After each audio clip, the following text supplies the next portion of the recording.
प्यारे बच्चों, आज हम लोग गोस्वामी तुलसीदास की रचना कवितावली के कविता को पढ़ेंगे और उसके बाद उसकी व्याख्या करेंगे। किसबी किसान कुल बनिक भिखारी भाट, चाकर चपल नट चोर चार चेटकी, पेट को पढ़त गुण गढ़त चढ़त गिरी, अटत गहन गन अहन अखेटकी, ऊंचे नीचे करम धर्म अधर्म करी, पेट ही को पचत बेचत बेटा बेट की, तुलसी बुझाई एक राम घनश्याम ही ते, आग बढ़ावीते बड़ी है आग पेट की। आइए इसकी व्याख्या करते हैं।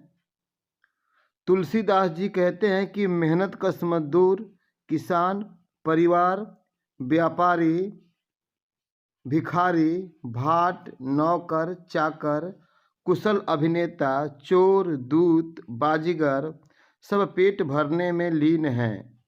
विद्या अध्ययन में जुटे जन भी पेट के लिए पढ़ाई कर रहे हैं। कोई विभिन्न कलाएं और विद्याएं सीख रहा है, कोई पर्वतों पर आजीविका खोज रहा है, कोई दिन भर शिकार की चाह में बीहड़ जंगलों में मारा फिर रहा है। लोग पेट के लिए ही ऊंचे नीचे कर्म कर रहे हैं और धर्म अधर्म का ख्याल किए बिना धंधे में लगे हुए हैं। यहाँ तक कि वे पेट भरने के लिए अपने बेटा बेटी को भी बेचने को विवश हैं। सचमुच पेट की आग समुद्र की आग से भी अधिक प्रबल है। तुलसीदास ने बादल के समान कृपालु राम की कृपा से ही अपनी भूख मिटा ली। आशय यह है कि उन पर श्री राम की कृपा है, इसलिए उन्हें भूखे नहीं रहना पड़ा। धन्यवाद।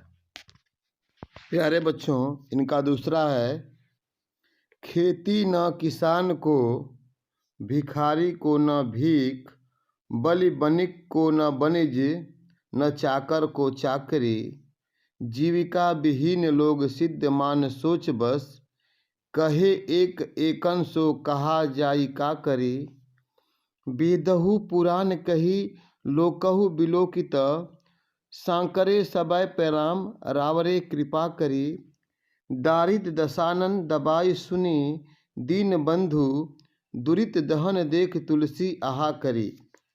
आइए इसकी व्याख्या करते हैं।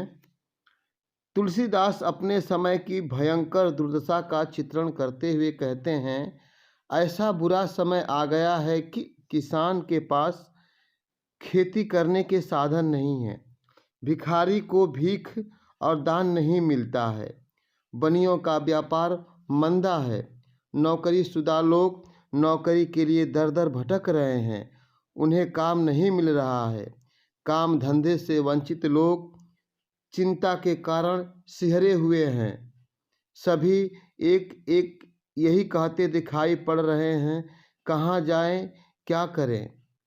तुलसी भगवान पर आस्था प्रकट करते हुए कहते हैं, हे राम, वेदों और पुराणों में भी यही लिखा है कि आज के युग को देखकर मैं भी कह सकता हूँ कि ऐसे संकट के समय में आप ही पे कृपा करते हैं तो संकट टलता है।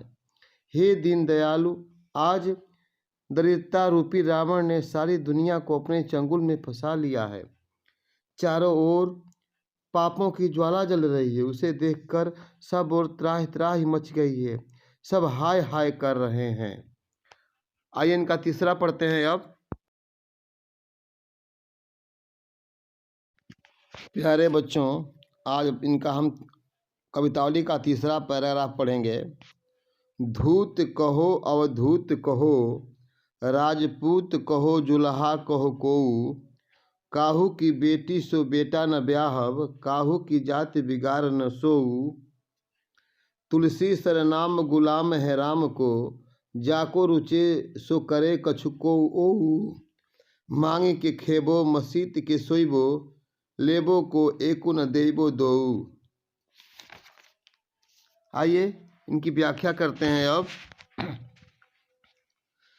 तुलसीदास दुनिया के लोगों को साफ साफ कहते हैं, चाहे मुझे धूर्त कहो या अवधूत योगी कहो, चाहे राजपूत वंश का कहो या जुलाहा कहो, मुझे इन नामों से कोई फर्क नहीं पड़ता है।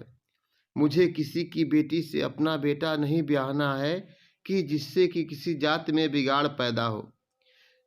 मैं तो पूरे संसार में राम के दास के रूप में प्रसिद्ध हूँ, इसलिए मेरे बारे में जिसे जो भी कहना रुचता हो बड़े शौक से वह कहे, मुझे कोई फर्क नहीं पड़ता। मैं तो मांग कर खाता हूँ, मस्जिद में जाकर सो जाता हूँ। मुझे दुनिया से न कुछ लेना है और न कुछ देना है, मैं अपनी धुन में मस्त हूँ। प्यारे बच्चों, ये था तुलसीदास द्वारा रचित कवितावली के तीनों पदों का व्याख्या। धन्यवाद।